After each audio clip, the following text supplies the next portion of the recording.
শিল্পী সমিতির কিছু কুলাঙ্গার শাকিব খানের বড় ধরনের ক্ষতি করার চেষ্টা করেছেন বলে মন্তব্য করেছেন ওমর সানি। এ যেন রীতিমতো বোমা ফাটালেন তিনি। ওমর সানি মূলত যেই সময়ের দিকে আঙুল তুলেছেন সেই সময়ে বাংলাদেশ চলচ্চিত্র শিল্পী সমিতিতে সাধারণ সম্পাদক হিসেবে ছিলেন জায়েদ খান। তার মানে কি ওমর সানি কি জায়েদ খানের দিকে আঙুল তুলেছেন?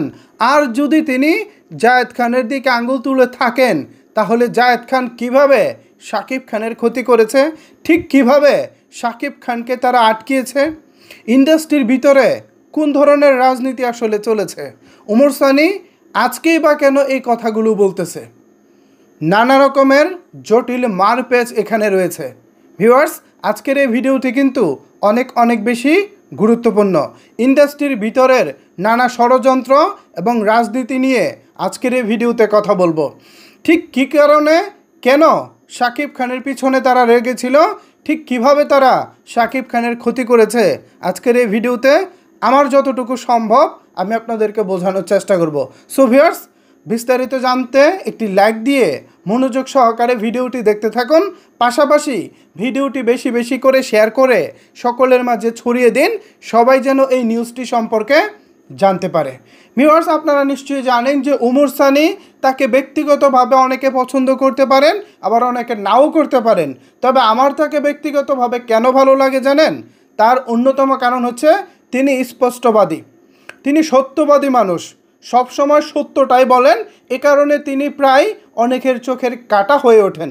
যদিও মাঝখানে তার কথা বলা বন্ধ ছিল, বিগত প্রায় 1.5-2 বছর তাকে সেভাবে আমরা কথা বলতে দেখিনি। কিন্তু আজকে যখন আওয়ামী লীগ সরকারের পতন হয়েছে, সবাই যখন ইন্ডাস্ট্রির ভিতরের নানা রকমের যারা ছলছাতুরি করেছে, নানাভাবে যারা ইন্ডাস্ট্রির ক্ষতি করার চেষ্টা করেছে, যারা অনিয়ম করেছে, তাদের বিরুদ্ধে কিন্তু এখন অনেকেই কথা বলা শুরু করেছে। এবার শিল্পী সমিতি নিয়ে মুখ খুলেছেন ওমর সানি। আজকে সংবাদ সম্মেলনে সাংবাদিকদের সামনে কথা বলতে গিয়ে এক পর্যায়ে বলেছেন, শিল্পী সমিতির কিছু কুলাঙ্গারদের জন্য শাকিব খানের বড় ধরনের ক্ষতি হয়েছে, সে সঠিকভাবে ভালোভাবে এগিয়ে যেতে পারেনি। ঠিক কী কারণে এগিয়ে যেতে পারেনি, চলেন তাহলে এ বিষয়টা বিশ্লেষণ করি। ভিউয়ার্স, আপনারা নিশ্চয়ই জানেন 2016 সালে শাকিব খান যৌথ প্রযোজনা সিনেমা শিকারীর মাধ্যমে যৌথ প্রযোজনা সিনেমায় অভিনয় করা শুরু করেন। এরপর তার পরের বছর নবাব, এই 2 সিনেমা দিয়ে বাংলা চলচ্চিত্রের ইতিহাসে একটা রেকর্ড সংখ্যক ব্যবসা শাকিব খান দিয়ে দেয়। তারপর থেকে শাকিব খানের চিন্তাভাবনা থাকে তিনি এখন থেকে আর দেশীয় সিনেমা করবেন না, যা করবেন সব কিছুই করবেন জয়েন্ট ভেঞ্চারে তথা যৌথ প্রযোজনায়। ঠিক এই খবর আসার পর, শাকিব খানের এরকম মতামত আসার পর চলচ্চিত্র শিল্পী সমিতির সভাপতি ছিলেন মিশা সওদাগর এবং সাধারণ সম্পাদক ছিলেন হচ্ছে জায়েদ খান। এনারা কি করেছে, চলচ্চিত্র সকল শিল্পীদেরকে ডেকে বলতেছে, চলচ্চিত্রের 1 নম্বর তারকা শাকিব, সে যদি রেগুলার উপর বাংলায় গিয়ে ছবি করে তখন কিন্তু তোমরা আর কেউ কাজ পাবে না।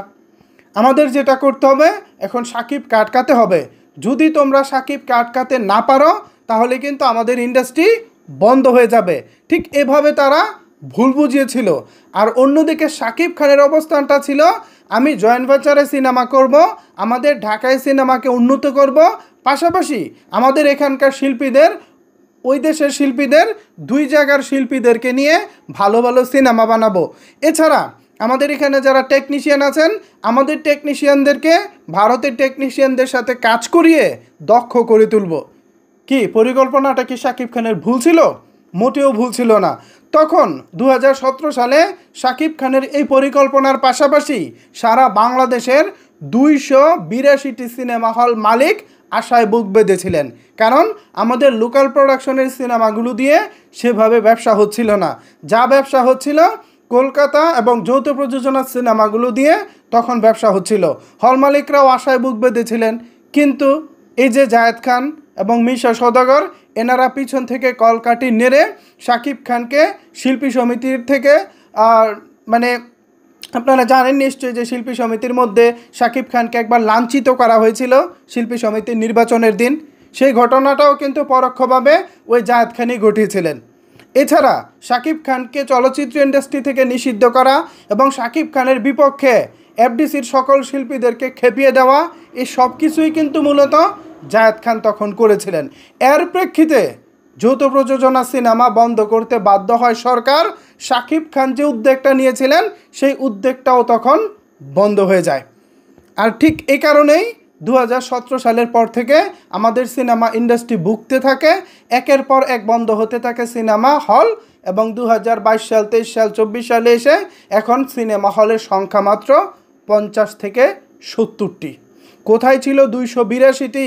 সেখানে আমাদের ইন্ডাস্ট্রি এসে থেকেছে মাত্র 50 থেকে 70-এ। যখন 282 হল ছিল আমাদের এখানে, তখন কলকাতায় সিনেমা হলের সংখ্যা ছিল মাত্র 220। আমরা তাদের থেকেও অনেক এগিয়ে ছিলাম, তাদের থেকেও আমাদের এখানে ব্যবসাটা ভালো হচ্ছিল। কিন্তু এই জায়েদ খানরা মিলে শুধু শাকিব খানকেই আটকায়নি, আটকে দিয়েছে বাংলা সিনেমা ইন্ডাস্ট্রিকে, যার জন্য বাংলা ইন্ডাস্ট্রি এখনও ধুঁকতেছে। আজকে তুফান দেখতেছেন হয়তো বা 10 কোটি টাকা বাজেটের সিনেমা, ওই 300 হল যদি এখন থাকতো না, মিনিমাম 20 কোটি টাকার বাজেটের সিনেমায় এখন আপনারা নিয়মিত শাকিব খানকে পেতেন। আর কে জানে, ওই 300 হল থেকে বেড়ে হয়তো 400 হলও হতে পারত। কারণ ব্যবসা যদি হল মালিকরা দেখে, তখন তারা সিনেমা হল বাড়াতেও পছন্দ করে। এখন যেমন প্রিয়তমার পরে নতুন করে ইন্ডাস্ট্রির পালে হাওয়া লেগেছে, আবার তুফান, এইটা নিয়েও অনেক হল মালিক আশাবাদী ছিলেন এবং ভালো ব্যবসাও করেছে। তো এই যে শাকিব খানকে যদি তার মতো কাজটা তাকে করতে দেওয়া হতো, তাহলে আজকের এই ইন্ডাস্ট্রি অনেক ভালো অবস্থানে থাকতো। কিন্তু কি আর করার, যেখানে জায়েদ খানের মতো লোক আছে, যেখানে মিশা সওদাগরের মতো গুটি চালার মতো লোক আছে, তারা থাকলে কিভাবে শাকিব খান উন্নতি করব? তাকে এফডিসিতে মারধর করা হয় শিল্পী সমিতি নির্বাচনের দিন, এটাও জায়েদ খানের আমলে হয়েছে। এরপর শাকিব খানকে চলচ্চিত্র থেকে নিষিদ্ধ করা, এটাও জায়েদ খানের আমলে হয়েছে। যৌথ প্রযোজনা সিনেমা বন্ধ করা, এটাও জায়েদ খানের আমলে হয়েছে। সারা এফডিসিকে শাকিব খানের পিছনে লেলিয়ে দেওয়া, এটাও জায়েদ খানের আমলে হয়েছে। এই সব কিছুর মূল হোতা এই জায়েদ খান। এখন এই যে কুলাঙ্গারগুলা, তারা কিন্তু ঠিক এফডিসি থেকে বিদায় নিয়েছে, দেশে তাদের এখন আর ওইভাবে খাওয়া নাই, কিন্তু তারা ঠিকই শাকিব খানের অর্জনটা আরও বেশি হতে পারতো, সেই অর্জনটাকে তারা দমিয়ে রেখেছে। তারা ঠিকই চলচ্চিত্র ইন্ডাস্ট্রিকে একেবারে কয়েক বছরের জন্য পিছিয়ে দিয়েছে বললে ভুল হবে। আমাদের ইন্ডাস্ট্রিটাকে একেবারে খাদের কিনারায় দিয়ে গেছে। এই হচ্ছে অবস্থা। তো এই যে যারা দুষ্কৃতিকারী ছিলেন, এই যে যারা রাজনীতির মারপ্যাঁচে ইন্ডাস্ট্রির ক্ষতি করেছেন, তাদের বিরুদ্ধে কিন্তু আজও পর্যন্ত কাউকে দেখেনি সেভাবে কথা বলতে। তবে আজকে আমাদের ওমর সানী সাহেব কথা বলেছেন, আমার কাছে বিষয়টা অনেক অনেক ভালো লেগেছে। আমার ব্যক্তিগত জায়গা থেকে, আমার ভালো লাগার জায়গা থেকে আমি ওমর সানী সাহেবকে থ্যাংক ইউ জানাই। আপনি অন্তত সত্যটা বলেছেন, এভাবে সবসময় সত্যটা বলবেন। আমরা আপনার পাশে আছি, আর কেউ থাকুক না থাকুক, আমি ওয়াসিম আপনার পাশে আছি। সবসময় সত্যটা বলবেন, সবসময় সত্যটা আমরা শুনতেও চাই। এই হচ্ছে ভিউয়ার্স বাস্তবতা। আমি অবশ্যই সংক্ষেপে কথাগুলো বলেছি, কিন্তু ইন্ডাস্ট্রির নানা রকমের নোংরা রাজনীতি সংক্ষেপ কোনো বিষয় না। আমি জাস্ট পুরনো কথাগুলো নতুন করে আপনাদেরকে মনে করিয়ে দিয়েছি। এখন ওমর সানী যে কথাটা বলেছেন যে ইন্ডাস্ট্রির শিল্পী সমিতির কিছু কুলাঙ্গারদের জন্য শাকিব খান ভালোভাবে এগিয়ে যেতে পারেননি, এ বিষয়টিকে আপনারা কিভাবে দেখছেন? চাইলে কিন্তু অবশ্যই সেটি নিচের কমেন্ট বক্সে জানাতে পারেন। ধন্যবাদ সবাইকে সম্পূর্ণ ভিডিওটি দেখার জন্য।